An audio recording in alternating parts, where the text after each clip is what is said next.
Tigercast fans, welcome back to another video. Thank you for joining us. Tonight we're going to be doing something a little bit different. I know usually we talk about Richmond and what we're doing, but with the acquisition of the North Melbourne future first rounder in the draft period last year, I think it's only right that we do a Death Ride North Melbourne video. Now, for those who aren't sure what death riding is in football terms, we essentially are going to be following North Melbourne's every movement for every game, and we're going to be keeping our fingers and toes crossed they lose as many games as possible so that that future pick they traded us could ultimately and hopefully end up being a top 5 pick, which means, you know, we're probably going to finish in the bottom 3 or 4 ourselves. So we could end up with picks 1 and 2 or 1 and 4, 1 and 5 or 2 and 5, whatever it might be. So I thought it would be fun to take a look at a Squiggle ladder predictor. Now on this predictor, you can actually select the specific team you want to tip the fixture for. So I'm going to go through and tip all of the North Melbourne games. I won't be too outlandish. And then you can actually auto-tip the rest of the season to give a full ladder after the full season. And that'll show us where the predictor thinks that North Melbourne might be and what that draft pick might equate to. So bit of a fun exercise, and it's always fun to death ride another side in North Melbourne. It just happens to be your turn this year. And I know there was a little bit of speculation and we laughed at the trade at the time, pick 27 for a future first rounder. It still does seem crazy. The only way I can kind of see North Melbourne winning from this is if Luke Davies-Uniacke does leave and they happen to get a good compensation pick, that's going to kind of offset this a little bit. If he stays though, I mean, it's going to be good for them if he stays, of course. But then I feel like they still might have lost out massively on this trade. So it still bewilders me why they did this, but Blair Hartley, good on you for jagging us a second first round pick. And it's worth noting as well that for this 2025 draft, you see a lot of comments saying the draft is compromised, so it wasn't that bad of a trade. Now, the draft will be compromised to an extent, but that kind of is going to kick in at more like your picks 8, 9, 10 onwards. There might be 1 or maybe 2 plays in the early picks that are tied to academies and father-sons and stuff like that. But all likeliness is that if you've got 2 top 5 picks, you're probably going to get a relatively good free hit at actual 2 top 5 best talented players. So with that said, let's jump across to the Squiggle ladder predictor and let's try and predict North Melbourne's season. All right, so here we go. We've got the Squiggle ladder predictor up, and I'm sure a lot of you have seen this website before and are very familiar with it. But we have selected North Melbourne as our team of choice to predict, and we'll try and guess the margin as well. But anyway, we'll get stuck into it. Doggies, round 1. I think the Doggies might be a little bit too strong here. They're a little bit of a hot and cold side, it must be said. But even with some of the players North Melbourne acquired, I still think that pound for pound, the Bulldogs have probably got them covered. So we'll go the Doggies there. North Melbourne against the D's. The D's, God, who knows what's going to happen here. I think they're going to be pretty hot to trot early. I know Petrarca obviously has that rib injury that's come back recently in pre-season. But the D's really should be pushing for finals. So I'm going to go for the D's in this one. But it could be a little bit closer than I think, to be honest. Adelaide against North. No secret the Crows had a bit of a shit one last year. And they're going to be looking to redeem themselves. I can't see the Crows losing too many Adelaide Oval. I really do think they're going to ramp up their game. Isaac Rankin's going to go to another level. Josh Rochelli's going to have another good year. So I'm going to be backing the Crows to win this one. And I think they're going to be quite prominent, to be honest. North against the Swans. Now, with the Swannies obviously had a very, very good home and away season, but bottled it in finals. They'll be looking for redemption as well. I think they're going to get their season off to a pretty good start. They're a quality outfit all over the park. So we'll go the Swans by 18 points. This is where I think the Kangas could probably get their first win. Now, it's no secret that the Gold Coast Suns aren't very good away from home. This is obviously in Gather Round being played at Barossa Park. But North Melbourne, even though this is a death ride video, I genuinely do think the North are going to show improvement from last year. I just don't know if it's going to be substantial enough to justify the trade that they did. So I do think the Kangas will get the win here against the Gold Coast Suns for their first one of the year. Looking at the Kangas versus Carlton, as much as I hate saying this and admitting this, the Blues are a genuine top 4 threat. Curnow, Mackay, Walsh, Cripps, Wiedering, they've got talent for days and they're going to be pushing for top 4. So I can't see Carlton losing that game.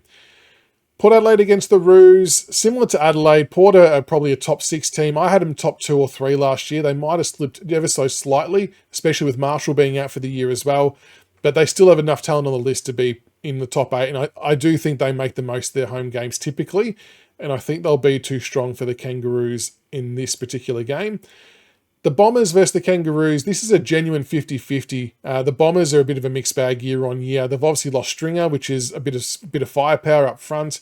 And I actually think the North Melbourne could get the job done here, to be honest. So I'm going to pick the Roos for that one.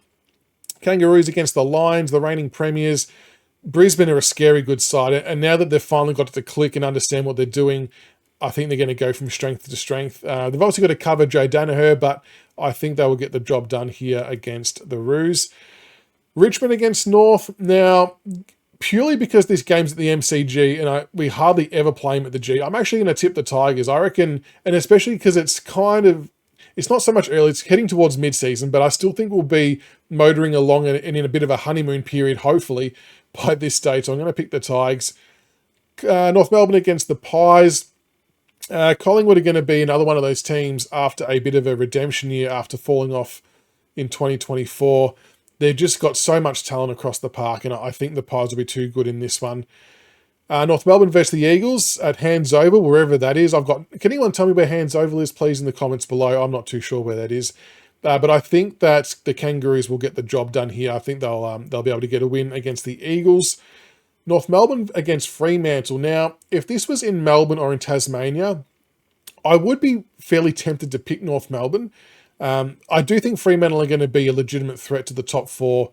And this game is actually in Perth. This is one of the games the Kangaroos sold to play in WA. So on that basis, I think we're going to go Fremantle. I think they'll get the job done. Carlton, for similar reasons before, I can't see them losing the return leg, so we'll go the Blues again. Hawthorn are going to be scary good this year with the players they've added. I know I've probably said a few teams that can be competing for the top four. This will be another one that's going to be challenging for top four. So we'll go the Hawks here. North Melbourne versus the Bulldogs. I'm actually going to pick North Melbourne to win the return leg of this. Just because the Bulldogs are hot and cold, and the Kangaroos were showing a lot of improvement towards the latter part of the year in 2024. Maybe the same happens again. Melbourne versus North Melbourne. Sort of similar. I kind of feel like that, yeah, it's a 50-50 game. I'll pick North Melbourne here, but that could honestly go either way. Sydney versus the Kangaroos. I can't see the Swans losing that at home. They're going to be way too strong. North Melbourne versus Geelong. The Cats are always very, very strong, and I think that they will. I don't think they'll be top four, but I do think they'll be top six, probably most definitely top eight. So I think they'll get the job done against the Roos there. St Kilda against North will be actually a really good game if both teams are fully fit. The Saints will believe they're a top 8 chance, and I think they should be playing well enough to get the job done. But I wouldn't be shocked if North upset them there. The Giants, I think, are going to be pushing for top 4 again. They're a really, really good side, and I think at home they will get the win against the Kangas. The return leg against Richmond at Bellerive Oval, I do think North Melbourne will get us done. I think by this time of year we will be absolutely cooked, so I'll pick the Kangaroos there. And for the last game against the Crows, I reckon by this time of year the Crows will be have a bit more on the line, and I think they might have a necessity to win. So on that basis, I'll pick the Crows to win that. So that gives the Kangaroos 6 wins for the year. Now, if we click the auto tip button, it's going to magically formulate the rest of the fixture for us to see where it puts them on the ladder. All right, so according to the Squiggle ladder predictor, it will have North Melbourne finishing 16th, which would give us pick number 3, as well as pick number 1 from our own, which is probably most likely, and West Coast in between. But that West Coast and North could swap, so it could be picks 1 and 2.